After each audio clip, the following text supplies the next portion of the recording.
People were getting upset because they had heard that there was some AI manipulation in these slides. And so people were like, oh, we're supposed to be against that, right? And yeah, we're going to try these out first for our horror shot section. So we'll make it quick. We got the spiced Coca-Cola. Zero sugar one. I have sugar one. What did you think of the Beetlejuice trailer? It was okay. What? No, I'm being serious. I went away, and this is weird for some people. You may not even realize that this tone is in there, but it has a spiritual essence to it. The light shoots up in her, and she like explodes and turns into a giant hole, like a butthole, like a giant, like giant turns into a cosmic butthole. As you walk through the valley of the shadow of hell, you will see through the fog a bend in reality, a veil that is beyond your own comprehension. It's the other side, beyond the void.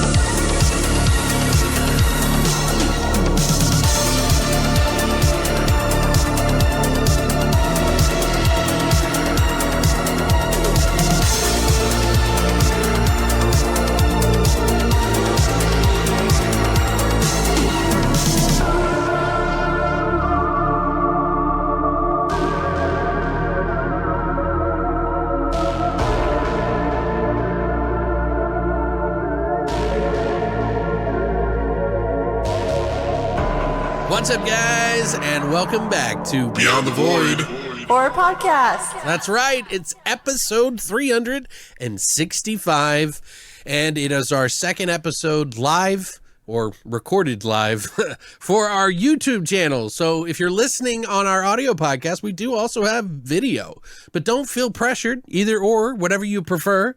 We have it for you guys, so welcome. Welcome. I am Alex. I'm Christina. So for those of you who are new to the podcast, we got to start saying our names, I guess, right? Got to get to know us, I guess. Christina is my girlfriend. She's been with me on this podcast now for over a year, 2 years? 5? No way. No, I mean like as far as a co-host. Yeah. Since before the No, I mean like consistently, Christina, not the first time you're on. Alex. It's not been 5 years. It has. Well, shit, Jesus, time flies when you're... It was like 2019, 2018. Really? Yep. God, I don't know. Wait, was it?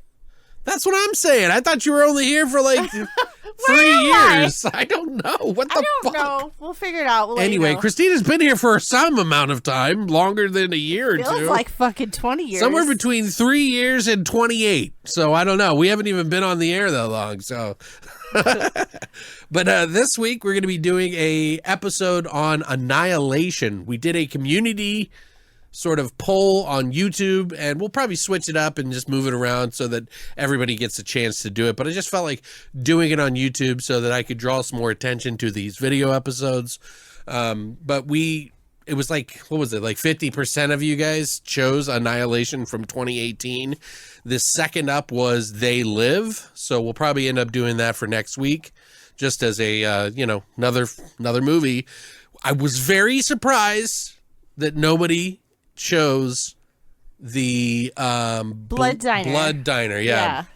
But yeah, Blood Diner is a sequel to Blood Feast, one of the original gore masterpieces. It's not even a sequel, it's a remake. Mm-hmm. And apparently there's like 4 remakes that there's like, so many different versions of Blood Feast. But if you guys don't know what that movie is, it is a so bad it's good movie. And it is insane. Like there is so many crazy things.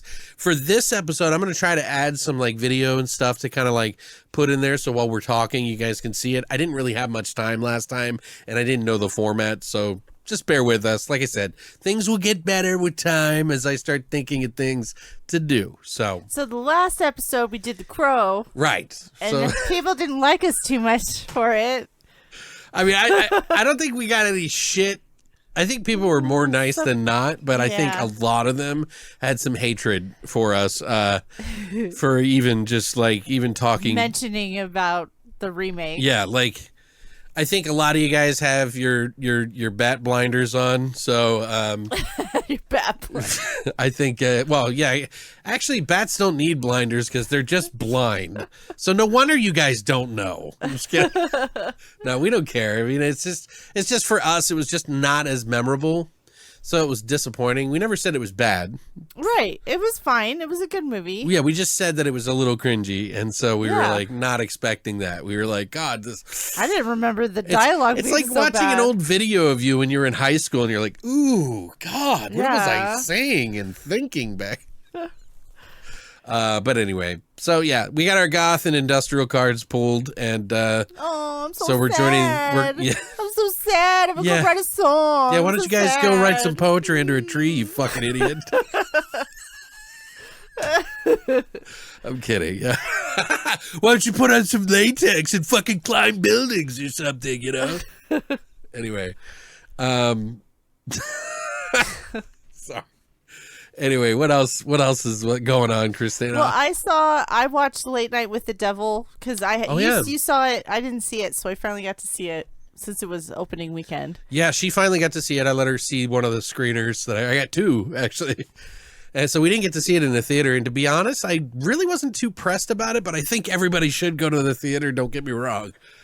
Go to the theater and see this movie. But I was just thinking in my head, like, back in the 70s, this takes place on the On TV. TV, yeah. So it's kind of like, but I think in the theater, you're going to get the full Monty, so to speak. Right. So, but what did you think? It was okay. I liked it better.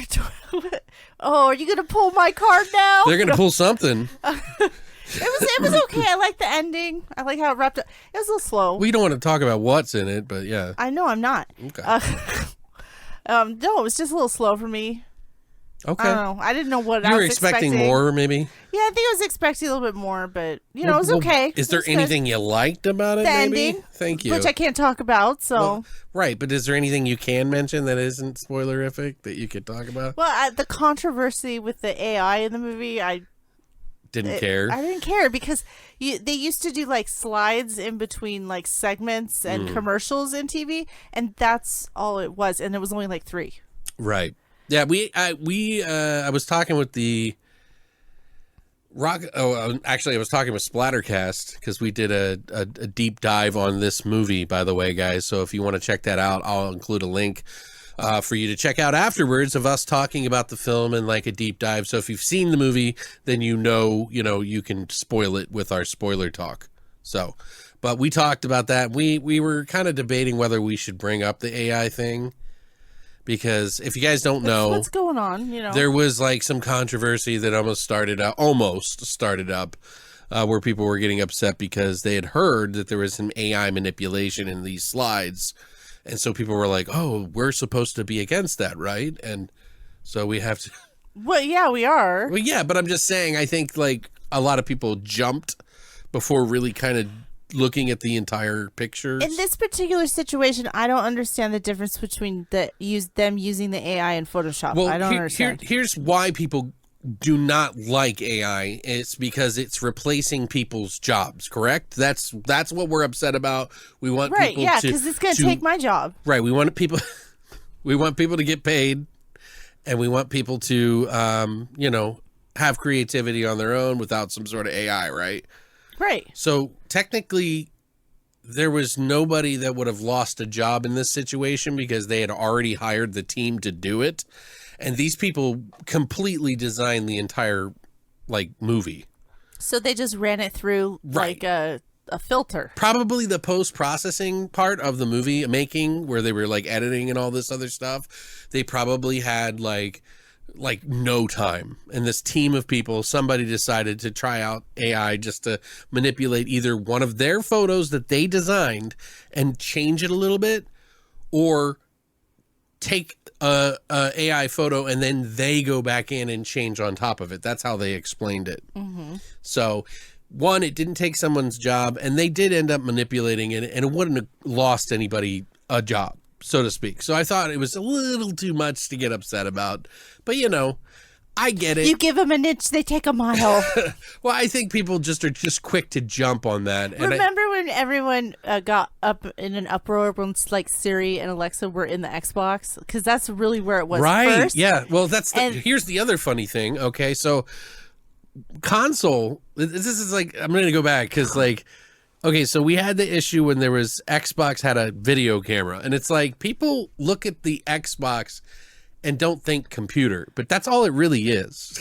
And we've had like cameras on our computers for forever, you know? And so all they were really trying to do is say, hey, we're just kind of making it like a computer, you know? Like you can talk on it. They had bought Skype. So they wanted people to use Skype. But it's intruding our home and they're spying on us. They're spying on us. You know what I used to tell people when we were in the comment section I'd be like, dude, I don't know about you, man, but Thursdays is, what is the Secret Service that spies on you? What, the CIA? No. Secret Service The one that's on the computer. I don't know. I was like, it's Thursdays and they're spying on us, so I do a little show for them on the. I get a little undressed and I eat some pretzels and spill a little chocolate down there on my scrum-diddly-ums. And now it's TikTok. Now TikTok's data mining your. Well, no. That was the camera thing and the Xbox. What was it called? The Kinect. Mm-hmm. Was like a big. Everybody was freaking out about it.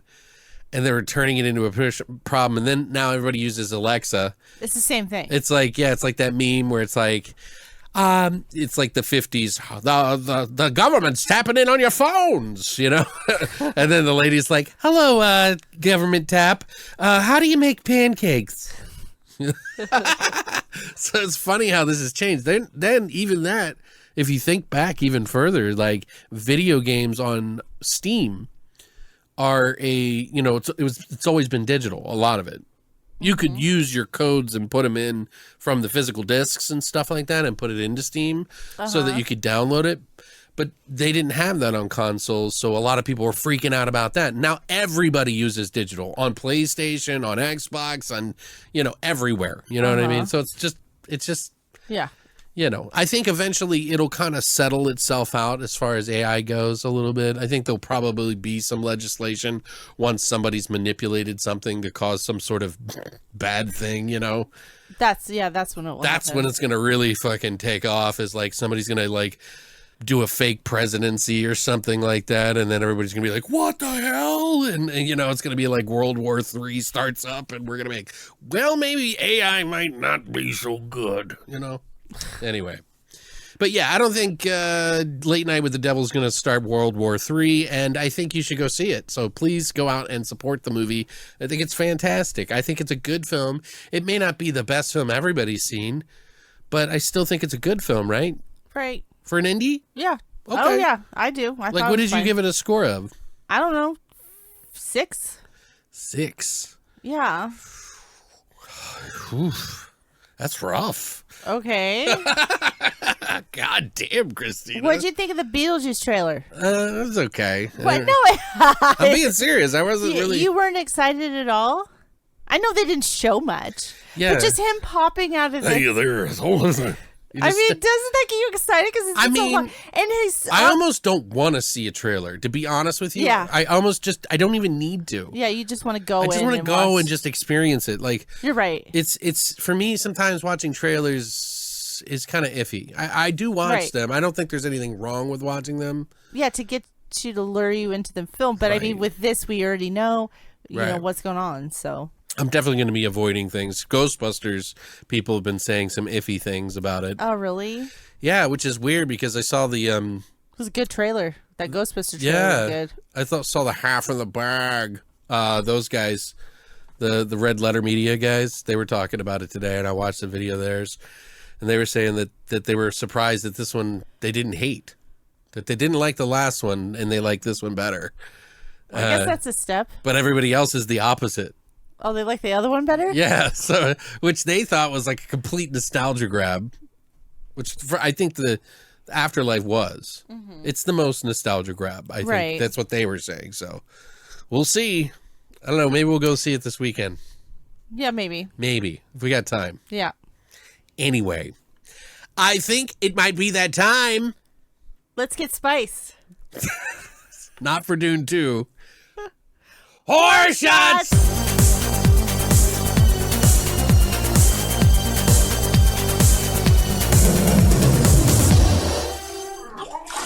All right, so Christina did something. We're gonna do.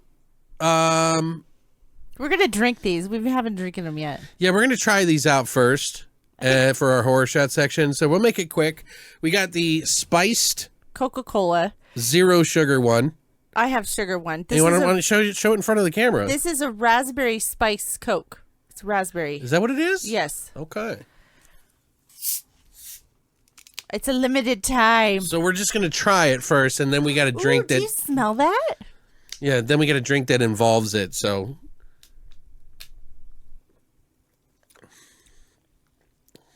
oh, I don't know about the zero sugar one. Oh, I don't know about this one. You know what it tastes like? It tastes like alcohol. It's like a light. It tastes like like a kid's drink. No, it tastes like there's something in it that shouldn't be in it. That's what it tastes like. Here, why don't we switch? All right. I can definitely taste the non-sugar. There you go. All right, I'm going to try the sugar one. She's going to try the non-sugar. This one's better. This one's spicier. That's weird. Yeah, this is a little sweeter, but that one's spicier, yeah. I don't like them. I don't either. I don't think they're that good. They're not. They're like, everybody likes them, but these guys always hate everything. They hate the crow. They hate This is supposed to be my goth soda. Okay, all right, calm down. Was that did that come out for Dune? I don't know. Maybe they were trying to use it slyly to try to get. They must have. Because there would be Dune propaganda all over this fucking shit. You know what I mean? They'd be like, try the spice. The spice is life. Yeah. Yeah, oh, wait, that's Mad Max. There would be like little children drinking it, and like their eyes are all blue and they're like foaming out of the mouth or something, on commercials. All right, so I'm going to use the regular one to pour for our shots, okay? And what shots are we doing? We're going to be doing a shot called The Shimmer, which is based off the Annihilation movie from 2018, guys. So, what's in it? Obviously, you got your spiced Coca-Cola. We got 99 coconuts. 99, by the way, guys, is going to be something you're going to get used to here and around here. We do a lot of 99s around here. Yeah, we really want them to sponsor us. But they don't care. They don't care. It's okay. It's cheap enough. We'll be fine. Yeah. It's really strong. It's like 99 proof, so that's wide. Do you want to try to... That's why it's called 99? You always get these better than me for some reason. I don't know. My little fingers. Because I'm a man. Oh, yeah. I'm a manly man. But I need my bottle opener. You need it? I needed my own bottle. No, it's fine. Just give it to me. I'll try it. That got it. Jesus. They put these on with fucking super glue? Like, Jesus. All right, so half spiced, half 99 coconuts, and you'll notice that we did a little something. What we do? A little something special. Oh, yeah. To make it shimmer. Shimmer, shimmer, shimmer. Shimmy, shimmy, y'all, shimmy, yeah. Are you going to hand me mine? Yeah, I'm just showing you. We did the top with confectionate sugar that was like glitter, but it's kind of looking purple now. Ready? Cheers. I'm not ready. Cheers, everybody, to Annihilation and Resolution for the movie. Thank you. Hey. Okay, I'm okay. I thought it tastes good. It's just a little strong. My chest. Jesus Christ. I thought it tastes pretty good. The coconut was a good idea with it. I think it mixed well. It's strong. Yeah, well, 99. I haven't done a shot like that in a long time. Yeah, it's a little strong, folks. But yeah, I can handle it. I didn't think it was that bad.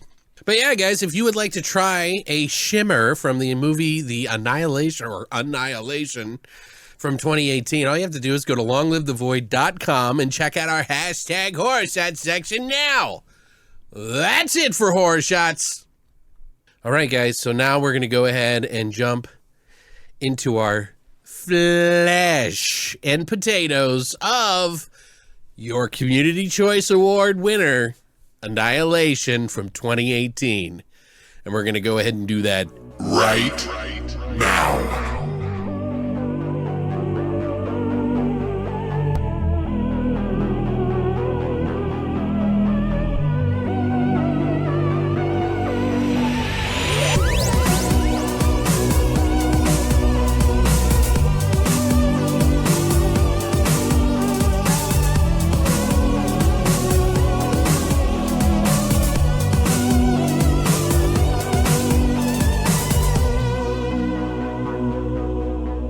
All right, guys. So, Christina, you want to do the honors of telling us all about this? Sure. First of all, thank you again, Resolution 67, for donating a 4K copy. Thank you. Thank you. So, it looked beautiful, by the way. beautiful. Yeah.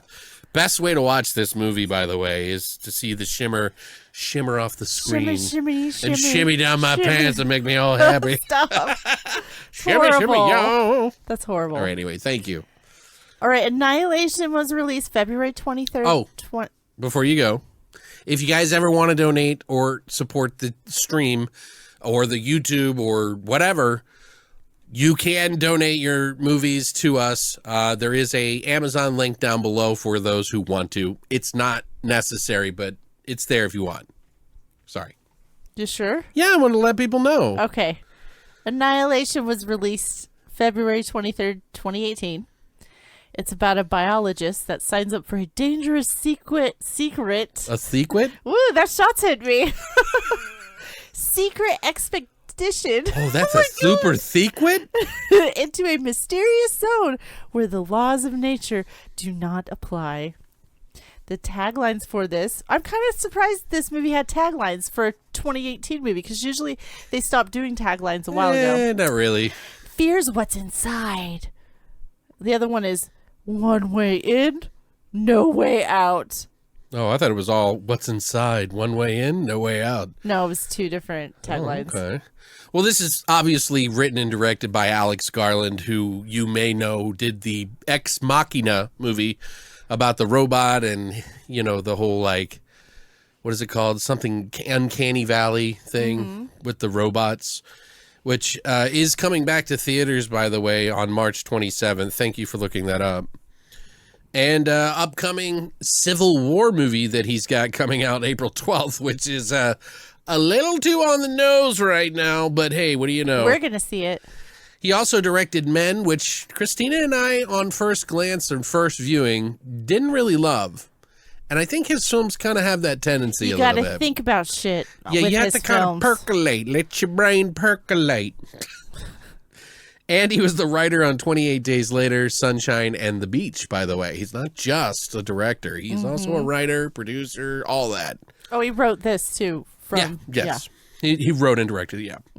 This is, of course, based on a novel, which I got to listen to a little bit of. I tried to listen to more than I could, and I ran out of time. Yeah, well, that and I can't fall asleep. But based on the novel written by Jeff Vandermeer, which is it's called Annihilation, was the first book. And then Authority was the second. And then Acceptance, it was part of the Southern Reach trilogy. Area X, the Southern Reach trilogy. And it brings all of this whole thing together, although I have the feeling that the first book, this is the first movie that the first book was supposed to be off. And Alex Garland, of course, got the first book and was able to, he really fell in love with it.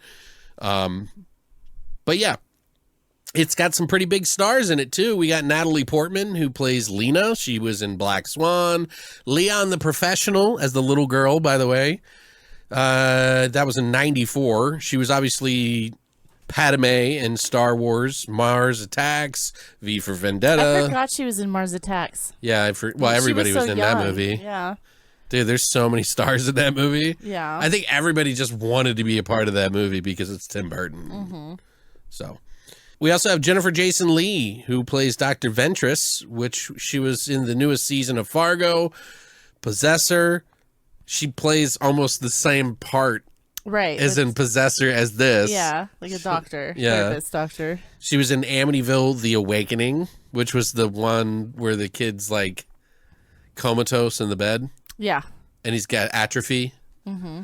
Weird movie. It's not a bad movie, actually. It's watchable. That was more a recent one, too. I think before they lost the copyright or something. Yeah, it was before. Yeah, it was right before. They were trying to boost it up. Yeah. She was also in The Hateful Eight, The Machinist, Existence, which she plays one of the lead roles. And I just got that, actually. It's over here.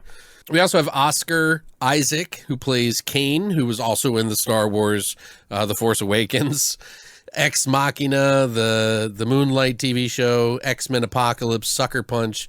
He's playing Dr. Frankenstein in the upcoming Frankenstein movie that's in production. So we also got Gina Rodriguez, who plays Anya Thorensen, who was Jane in the Jane and the Virgin TV show.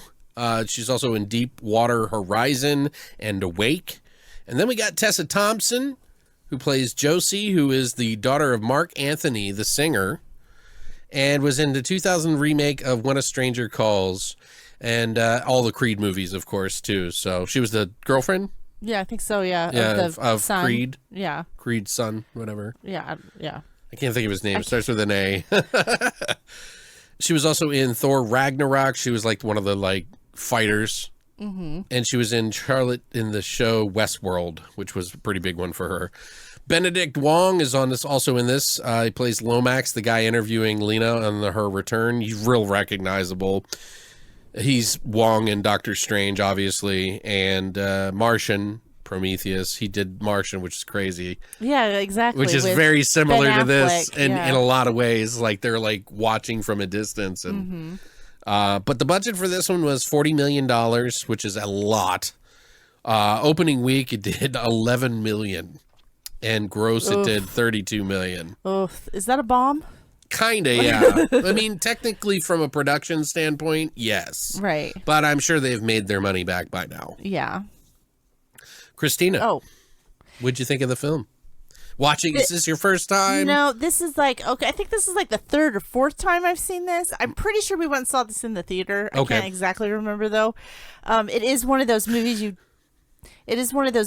definitely have to watch a few times in order for it to come back to you. But it was a really good story. It was a little bit dramatic, and it's funny too because I think that one of the first things that annoyed me when I first saw the movie was it was too dramatic, right, and it was too slow. But this time around, well, you also probably had some preconceived notions too about it. Yeah, I thought there'd be more action and stuff. But this time around, I think I connected with it a little bit more. Like I kind of, there was like a purpose for the drama that like, which led them to everyone's drama, like led them for them doing this type of shit. That's crazy shit's going on. I thought the creature it was just really creative. I like it when like they create new worlds, you know, because you don't know what to expect and you don't, it's true. They don't know what's going on and you can't, they don't explain it. which is fine.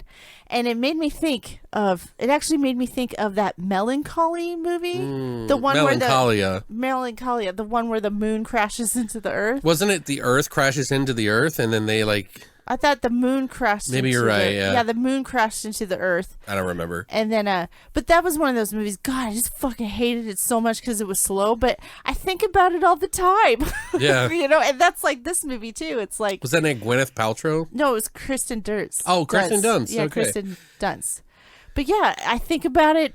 Every once in a while, I'll think about like the sister dynamic in that movie, and like in this, and just Natalie Portman's character. Yeah, heavily really female cast. So yeah, and just the whole world they created too was really creative with like them forming into humans and the plants and the creatures like mutating, and it seemed like legit science, but I don't know. No, yeah.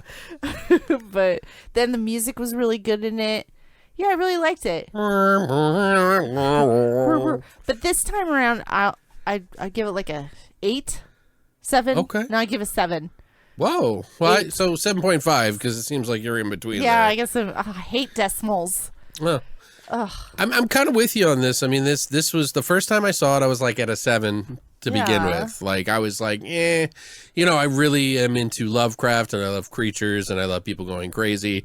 And this has a little bit of all of that, just a little bit. It's not really heavy on any of those one things, but there is a deeper meaning to this movie underneath that is definitely.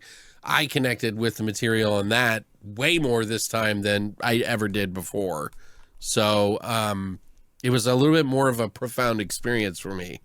And it got my brain like kind of real creative and thinking about all this like deep stuff in a way. And this is weird for some people. You may not even realize that this tone is in there, but it has a spiritual essence to it. There is a sort of understanding of like... when I say spiritual, like I said the same thing about Requiem for a Dream. I was like, that's a spiritual movie. Mm-hmm. And somebody was like, what the fuck? What? They were double donging each other. Like, what do you mean? Because that's the only scene that people mention about that movie. It's shocking. So people think, well, how can this be spiritual if it's shocking and messed up? I think it's because in a way you kind of... both of those movies sort of hit a rock bottom in a lot of things. And this movie has a very undertone of like self-destruction and like there's like in creation and both of those things are very, very important in sort of a spiritual awakening, so to speak. And I don't mean that you necessarily have to believe in God or anything like that. You could just believe in the universe or whatever it is. There's something in the air and I can't explain it. I can feel it coming in the air tonight. Okay, that's not what we meant at all, but okay. All right, but I know, you just want to sing. You just sing whenever you can. But no, like it seriously has sort of a deeper meaning like that and understanding life and existence and our pitfalls and the things that we do that react and change, how everything that we do, like we're never the same person as we move on in life. And it seems weird that this movie would have some sort of like message like that. But if you're really paying attention, a lot of it is all connected to that in all the different situations and everything to Lena, the main character, and her significant other in the movie. I do like the action moments. I do like the soundtrack. It was really well shot. I watched all of the making of and everything like that. And there is literal practical effects for everything that you see in this movie. Oh, that's cool. But they use CGI on top of it. Or behind it. I'll get into more of that later. But just for those people who think, oh, it looks a little too CGI. Literally everything that you thought was CGI was just topped on like it's icing. Oh, just the shimmery? No, just that. I'll get into it later. But yeah, everything that you would think is CGI and actually had a human being or like a physical prop underneath it. So they really went to some pretty heavy extent to do this. I'm surprised that this movie cost $40 million, to be quite honest with you. But I guess that's what it costs to do really good CGI. Right. I think it's, I like the message in this one a little bit more. I like the creature effects. I like there's some actual scary things, even though this is just mostly a science fiction thriller. It does have horror elements in it that are akin to something like Lovecraft in a way, because it has like the thing sort of twisted in there too, because everything's sort of mixing together and biologically fusing in some ways in this movie in some pretty horrific ways, which is very awesome. Like, it looks amazing. And to see it in 4K on top of it was just awesome. And I think that really kind of helped too, because the sound design in this movie is fan-fucking-tastic. I like when people go crazy in movies. I've been talking about this earlier with somebody. This has a lot of that element in there. They're going into a place that they've never been before, and it's changing them and everything around them. So, very cool movie. I would say it's at least an 8 out of 10 for me this time. And it probably will go up. I'll probably come back to this because it may not have the full package of things that you were expecting, like I was. Like, I was like, oh my God, they go in there and there's like creatures that are like tree bears and like, you know, like all this, like my mind and my imagination went a little bit further than where the essence of this film really lies. And it's in that deeper message of existence and all that other stuff.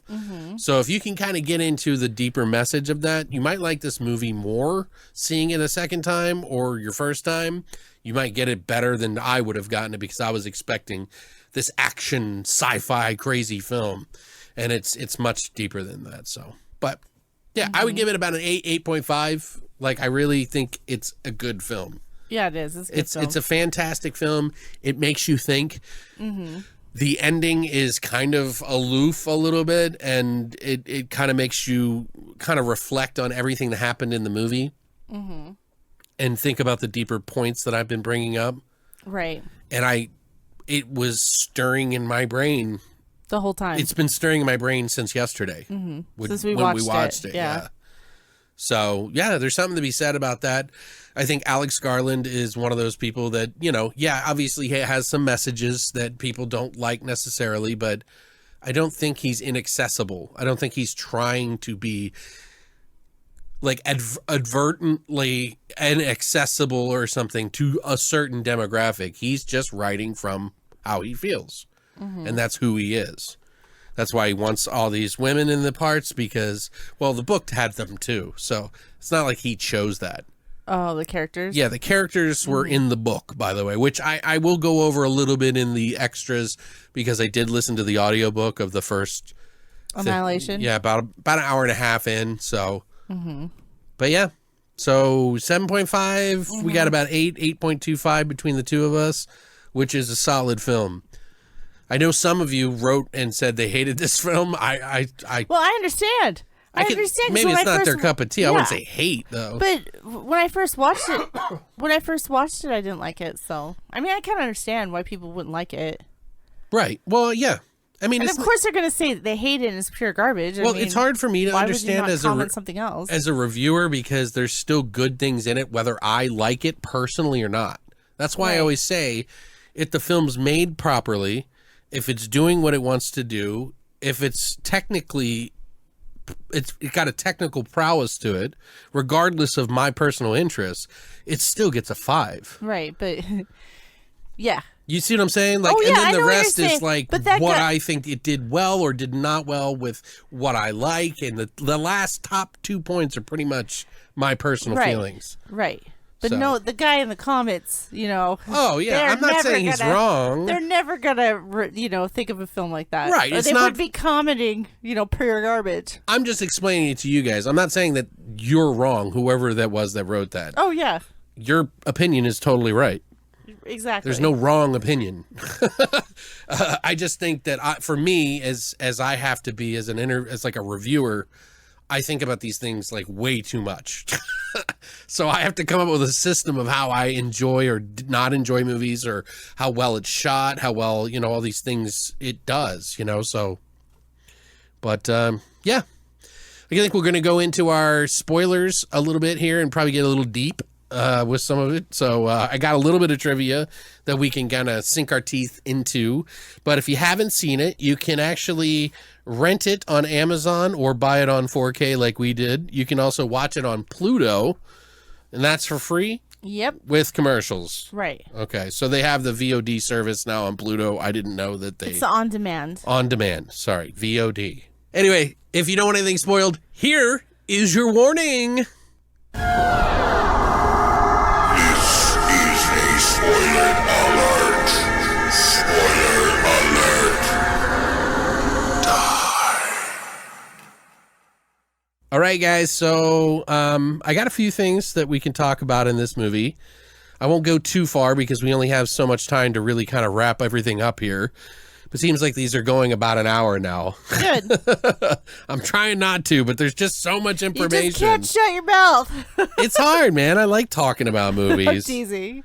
But yeah, Alex Garland said that when he read the book, he sort of had like a twin experience, and it makes perfect sense for those of you who have seen the movie, because there's a mimic thing at the end that is kind of mimicking the character Lena in the movie, and it kind of it's unsure if it like enters her or, you know, like what was going on with that whole situation. But he had a very deep, moving, profound experience reading this book.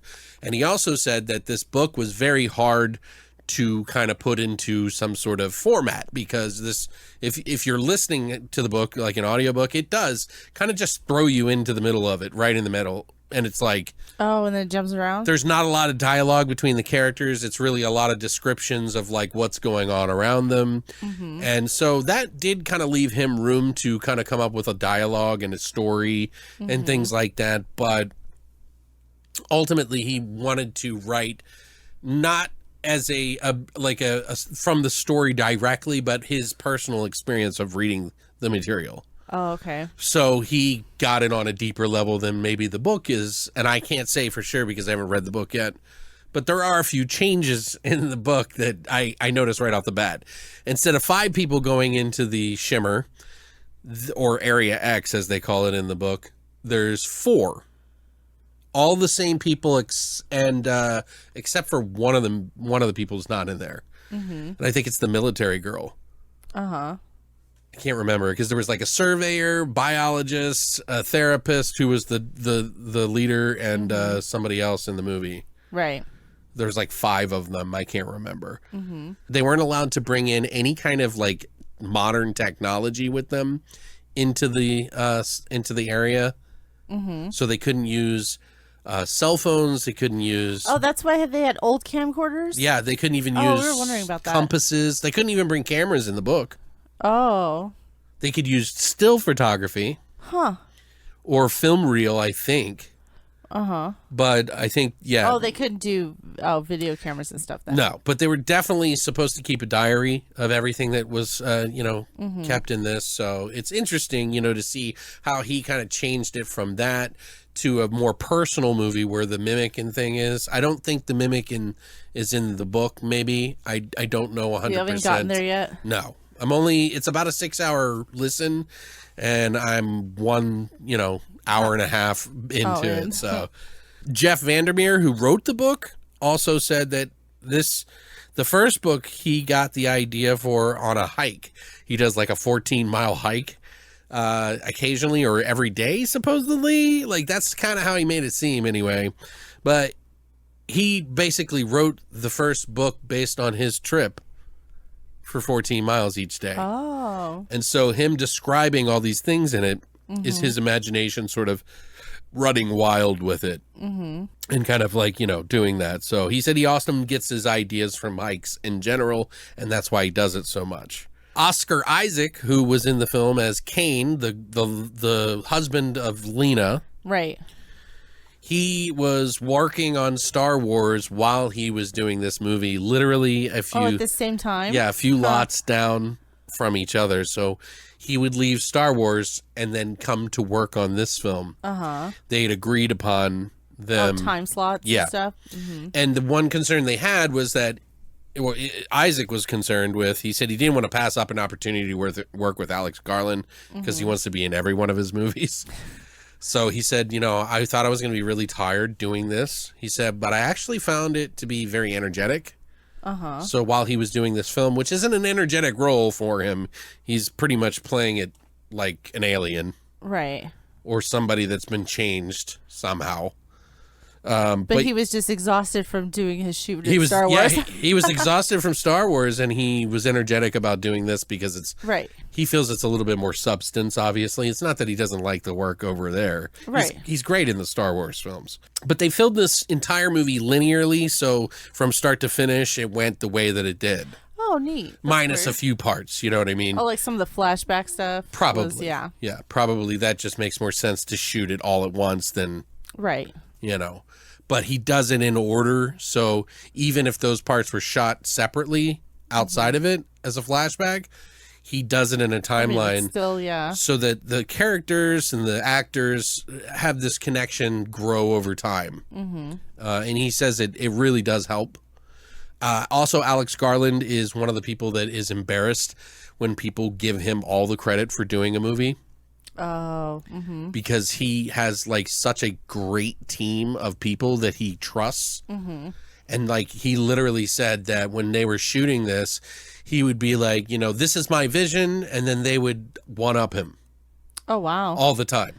Mm-hmm. And he'd be like, yeah, that's really great. Like, yeah, no, let's do that. Uh-huh. So he very much says, yeah, I may be directing the people and stuff like that, but ultimately this is my team. It's a team effort. We are all a part of it. And he's very big on that. Like, he's like, it's a big deal to him. Mm-hmm. So, which they shot this in England, where he's and his crew are from, for the most part. They actually shot it out back of the Queen's, in the Queen's Garden is what they called it. Oh. Literally 5 miles away from, like, everything. Huh. That's and strange. the book is, I believe James Vandermeer, he actually wrote the book because he lives in northern Florida, so he takes the hike through all these, like, wild areas like he was in, that's in the movie. Mm-hmm. And, so they were going to shoot it in Louisiana, but they decided to do it in England. And they had like these trees made so that they would look like it's in Louisiana. Oh. And everybody from America was like, dude, this is like, I would never know the difference. Right. And you really can't. Right. It's pretty wild. And like, you would think like, okay, so this movie is a CGI movie, right? And I was telling you how they used practical. Oh, yeah. They made a full-on albino alligator in the movie.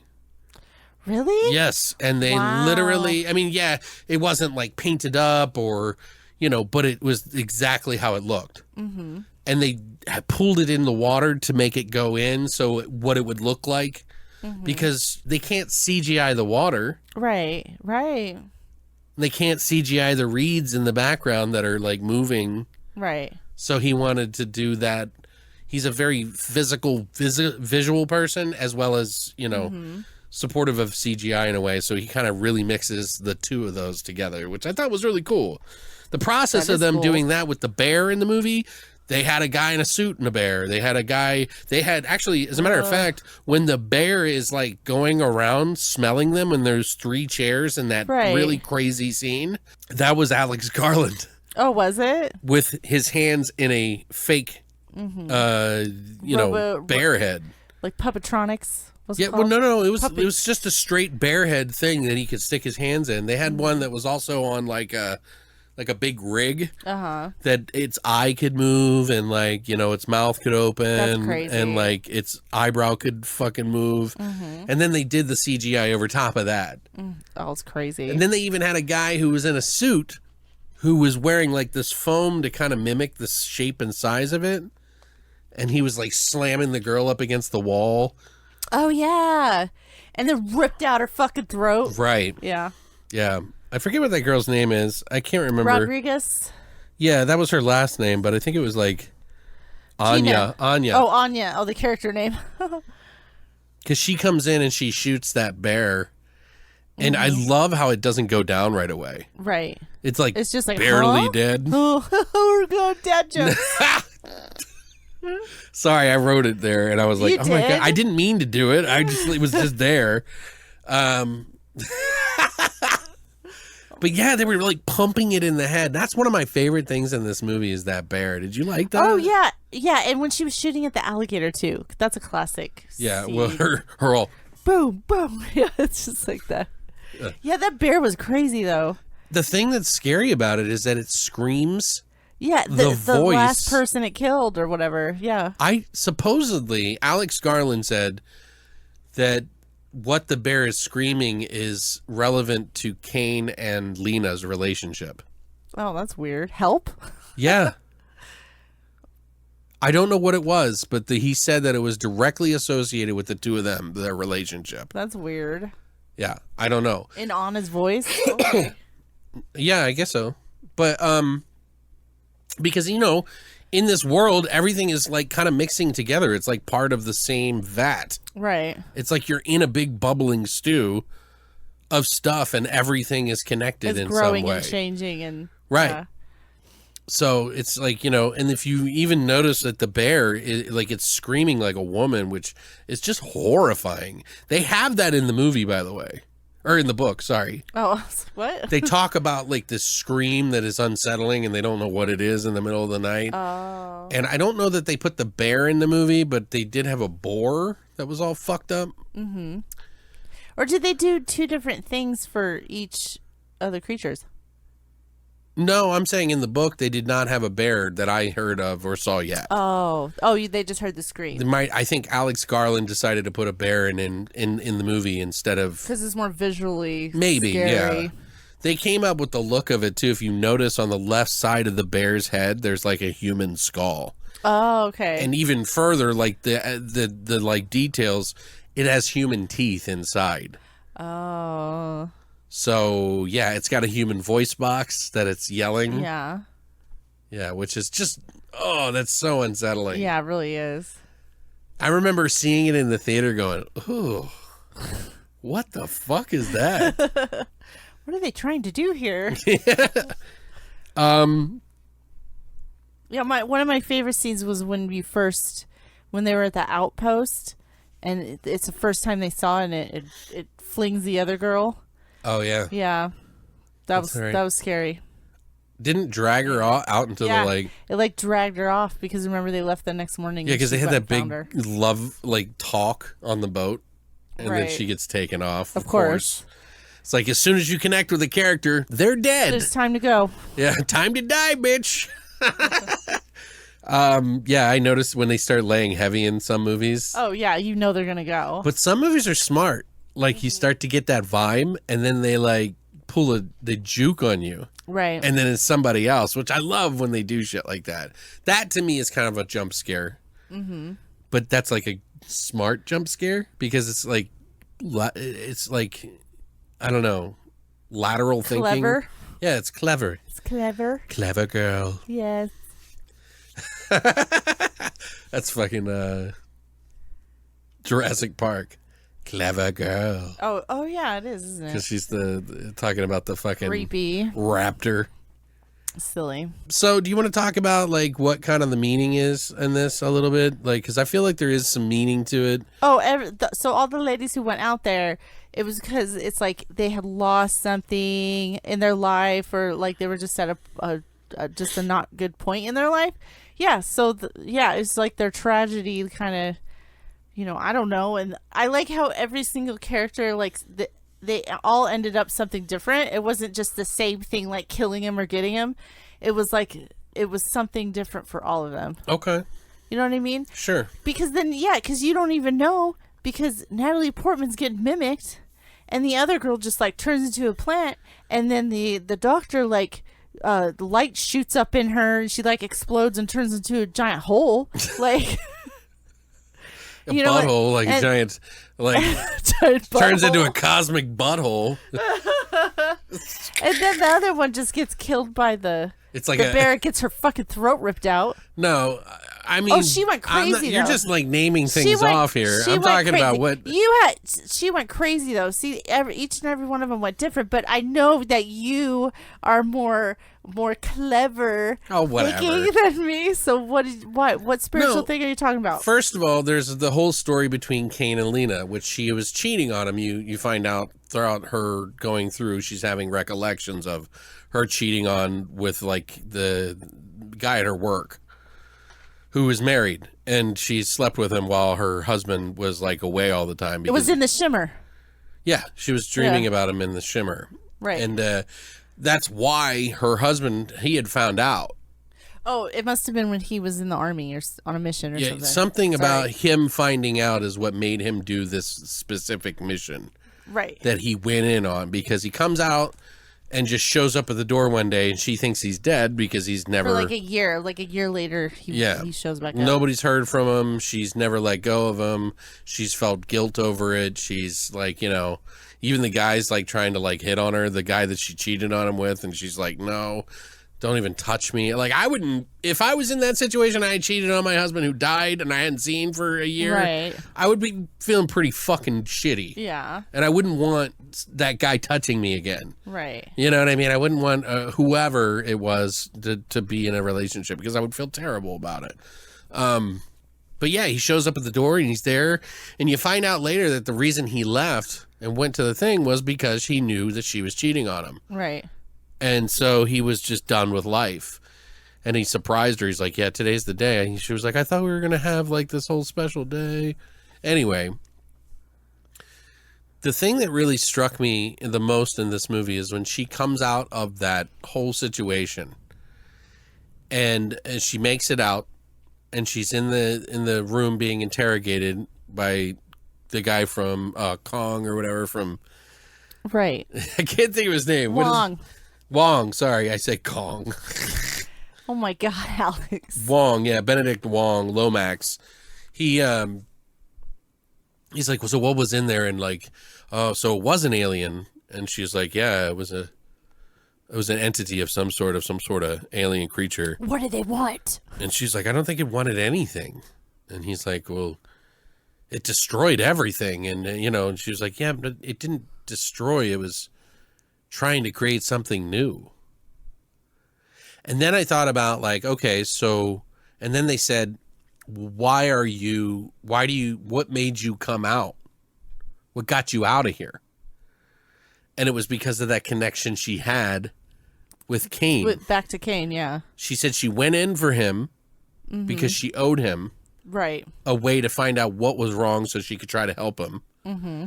And then she came back because of her love for Cain. Mm-hmm. So even though it changed her the whole time, because they talk about this in the movie, that a cell replicates itself so many times that it's never the same thing the first time around. Right. And I think what Alex Garland was doing is the same thing with how we think, how we change and evolve over time through all the different things that happen in our lives. Mm-hmm. Like specifically like adversity in our lives, how we self-destruct ourselves and then start anew. Mm-hmm. Does that make sense? Yeah, it makes sense. So I think he was using the whole replicating a cell with replicating, reliving your life again, but still hanging on to some of that little baggage that brings you back. Mm-hmm. And that's why she came back. Like other characters, like, what was it? The girl who was she was the one that turns into a plant. Right. She's like, I don't think I really want to do this mission anymore. And then she walks off and becomes a tree. Right. And it's like everybody became what they wanted to be. Yeah, and that character, they were saying that like she was a cutter, and it was because she wanted to feel something. She wanted to feel life or something, and she didn't feel life until she came here and decided to... Right, and you see the plants in her arms. Yeah. Yeah, she just... Very symbolic. Once she made that choice, she just grew into a plant, and then she was gone. Yeah. Why don't you make like a tree and leaf? Oh my God. Dad joke number 2. That's what Lena says to her. Why don't you make like a tree and leaf? And then she goes out the door and she's like, God damn it, she turned into a tree. Yeah, but see, like everybody ends up differently. Right. Well, that's what I mean. That's great. So what do you think was what was her name? Verndest? Dr. Ventress. What did she wanted to be? Because, let me read you guys what she said in there, by the way, which I thought was really haunting. Oh, towards the end, when she has decided to consume the light.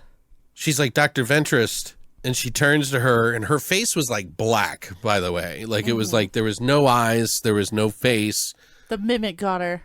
Yeah, it was like a mimic or something like that. It was trying to, turn her. She had this melted black face, and she's like below the lighthouse, and it's the last, she says, it's the last phase. Vanished into havoc. Unfathomable mind. Unfathomable? Unfathomable mind. And now beacon. Now see, or something like that. And then she turns to Lena, and she's like, it's inside of me now. It's unlike us. I don't know what it wants or if it wants, but it'll grow until it encompasses everything. It'll fragment us into 1,000 parts until not one of those parts remains. Annihilation. And then she like stands up and spits fire. It's like really epic. Yeah. That other scene with her fucking Cain. Oh yeah. Where he's like crazy. Losing his mind. Yeah. With the hand grenade. Right, and that was really cool. And then he walks back up like. But do you see what I'm saying? It's almost like they're like playing with God's ether. Mm-hmm. And so they can kind of make existence through thought. Mm-hmm. And like, like almost like talk about the third or fourth dimension, I mean. Right. Where everything you think will be. And I think it's kind of that way, in a way. That's why I say it's like kind of a weird meta sort of spiritual kind of thing going on here. No, it's just like this entity or fucking whatever it is. It's benevolent. It's trying to assimilate, but it doesn't know how. So it's trying to learn. You didn't get that at all? Yeah, it's just trying to learn the things around. So it can take over. Yeah, it's just like us. Yeah, exactly. That's what it's trying to mimic. Yeah. Is that it is just like us. Yeah, exactly. And that we're ever changing and destroying everything around us, but really it's just to create something good for ourselves, but we destroy everything in our path. Right. Yeah, that's exactly what it is. Whether it's intentional or not. Mm-hmm. Although this particular entity or being was benevolent in some way, it seemed. What do you mean by benevolent? Benevolent means without harm. It doesn't have an intent to harm anything. That's why they kept saying. I don't. But what if it didn't know it was harming anything?